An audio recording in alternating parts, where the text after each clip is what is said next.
26वीं आईनी तरमीम और 27वीं आईनी तरमीम के तहत इस मुल्क के बुनियादों पे हमला किया गया। हम समझते हैं कि अब सबको एक साथ होकर उठना होगा। हमें सब एक साथ मिलके इसके खिलाफ आवाज बुलंद करनी होगी। इस वक्त तो हमारे मुल्क के नामनिहाद जो सिपहसालार से लेके नामनिहाद वजीर आजम तक और जाली हुकूमत तक तमाम के तमाम इस पे लगे हुए कि अपने आप को एक्सटेंशन दिया जाए और तायात उसको प्रोटेक्शन दी जाए आइन में। यानी पाकिस्तान का आइन अब सिर्फ इस बात के लिए रहा, पाकिस्तान ने 1973 के आइन को सिर्फ इस तक पहुंचाया कि वो यहाँ के उस हुक्मरानों को, चाहे वो इधर जुल्म करे, आइन की खिलाफ वर्जी करे, यहाँ के छोटो कौमियतों को, सूबों को यहाँ बगावत में रुखसाए, इसके नौजवानों को उसको प्रोटेक्शन मिले। हम सब अलायंस के जितने भी इसमें शामिल सियासी जमातें हैं, महमूद खान अशरफी साहब की क़यादत में गुज़श्ता रोज़ जो यहाँ कम्प्लेक्स के सामने जो वाक़या हुआ, इस वाक़ये की मज़म्मत के लिए और यहाँ के बार के साथ इज़हार यकजहती के लिए हम यहाँ पे आए थे, रखे थे। यहाँ पे हमने बार के नुमाइंदों से बात हुई, इज़हार यकजहती का इजहार किया और हम सारे पाकिस्तान के लेवल पे, जिस तरह मैं बलूचिस्तान नेशनल पार्टी की नुमाइंदगी पे इस अलायंस में मौजूद के या आया हूँ, वो इसलिए कि इस दर्द को हम बलूचिस्तान के लोग ज्यादा महसूस करते हैं। हमें 70 सालों से जिस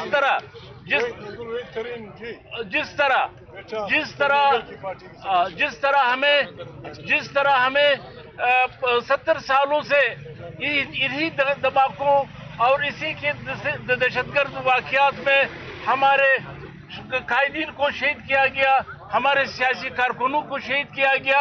आज यही वाक़या यहाँ इस्लामाबाद में यहाँ बार के साथ हुआ। हम इसके गम में बराबर के शरीक हैं और यही कहना चाहते हैं कि इस वक्त सवाल इस बात का नहीं है कि ये इशू जो है ये बलूचिस्तान नेशनल पार्टी का है या तहरीक तहफ़्फ़ुज़ आईन पाकिस्तान में शामिल सियासी जमातों का है। ये पाकिस्तान के हर बाशऊर शख्स का, बार के मेंबर का, यहाँ के हर सिविल सोसाइटी के मेंबर का, कि जिस तरह इस मुल्क को इस वक्त 26वीं आईनी तरमीम और 27वीं आईनी तरमीम के तहत इस मुल्क के बुनियादों पे हमला किया गया। हम समझते हैं कि अब सबको एक साथ होकर उठना होगा। हमें सब एक साथ मिलके इसके खिलाफ आवाज बुलंद करनी होगी। वो इसलिए कि आज यहाँ पे वकला ने गिला किया, शिकवा किया कि यहाँ के हुक्मरानों ने आज तक जो वाक़या हुआ यहाँ पे कोई नहीं आया, ताज़ियत के लिए भी नहीं, यकजहती के लिए नहीं आया। तो हम समझते हैं कि वो उनको फुर्सत कहाँ पे है। इस वक्त तो हमारे मुल्क के नामनिहाद जो सिपहसालार से लेके नामनिहाद वजीर आजम तक और जाली हुकूमत तक तमाम के तमाम इस पे लगे हुए कि अपने आप को एक्सटेंशन दिया जाए और तायात उसको प्रोटेक्शन दी जाए आइन में। यानी पाकिस्तान का आइन अब सिर्फ इस बात के लिए रहा, पाकिस्तान ने 1973 के आइन को सिर्फ इस तक पहुंचाया कि वो यहाँ के उस हुक्मरानों को, चाहे वो इधर जुल्म करे, आइन की खिलाफ वर्जी करे, यहाँ के छोटो कौमियतों को, सूबों को यहाँ बगावत में रुखसाए, इसके नौजवानों को उसको प्रोटेक्शन मिले, तहफ़्फ़ुज़ मिले। सवाल आप ये आ रही है।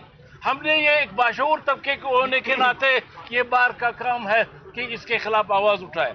हम अलायंस के साथ मिलके, जिस तरह असद कैसर साहब ने कहा कि जुमे को एक एहतजाज का ऐलान किया गया है, हमें उम्मीद है और ये दूसरा कोई रास्ता रहा नहीं कि पाकिस्तान भर के हर बाशऊर शख्स को अभी उठना होगा।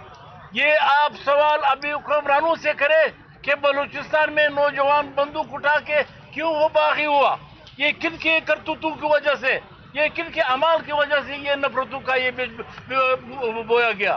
पख्तूनख्वा में रोज जो दहशतगर्दी हो रही है, अलामा साहब ने बड़ी अच्छी बात कही कि उस शख्स को पकड़ना होगा, उस कोतू को पकड़ना होगा जिन्होंने ये यहाँ मजहबी दहशतगर्दी फैलाया। यहाँ उन्होंने यहाँ पे जहाज के नाम पे इस मुल्क को इस्तेमाल किया गया। दुनिया भर के साम्राज्य को, तुमको यहाँ ला के उन्होंने पाकिस्तान को एक आड़े के तौर पे सिर्फ इसलिए कि उसमें जर्नल जो है वो दुनिया भर में अपने लिए वो जायदादें खरीदे, अपने लिए सुल्तनतें खरीदे पाकिस्तान के आवाम के साथ जो आज कुछ हो रहा है ये इनकी करतूत है। तो मैं आप सबका मशकूर हूँ ये कि हमारे अलायंस के सरबराहान को कायदीन को आपने सुना और हमें उम्मीद है कि इस तरह के जो सवालात जो है ये यहाँ पे किए गए उठाए गए। मैं समझता हूँ कि आप हुक्मरानों से तो कोई पूछता नहीं है, हुक्मरानों के गिरफ्तार में हाथ डालने के लिए तो नहीं उठते, लेकिन ये अलायंस के लेकिन अलायंस की फिर भी जिम्मेदारी होगी कि हम इस मुल्क के ये चूँकि हमारी सरजमीन इसमें शामिल है और हम इससे मोहब्बत करते हैं और ये किसी भी दहशतगर्दी को हम यहाँ पे ऐसा आज़ादी से होने नहीं देंगे। आप सब की शुक्रिया। मुस्तफा साहब